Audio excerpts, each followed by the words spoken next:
In front of me is Motorola Edge 60 Pro, and today I would like to show you how you can set up an alarm clock.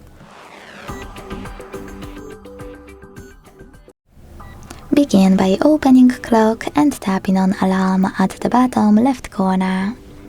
Then tap on this plus at the bottom in the middle and set up an hour. When you finish, hit OK. And then adjust your alarm however you want to using all of those options.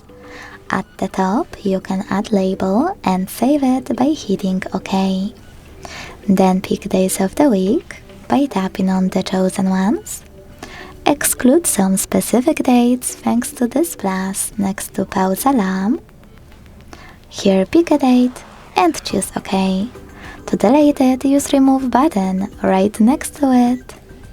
Now click on this bell icon to either log in to your YouTube Music account and use music from it, select sounds, tap on add new and pick any song from your smartphone, or select one of those melodies.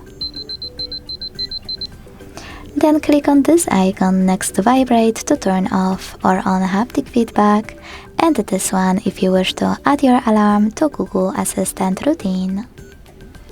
Now to hide all of those settings, click at the top right corner of your alarm. To switch it on or off, use this switcher next to it. And to get rid of it, click at the top right corner of it and bottom left one. Thanks so much for watching. If you enjoyed this video, leave a like, comment and subscribe. Bye!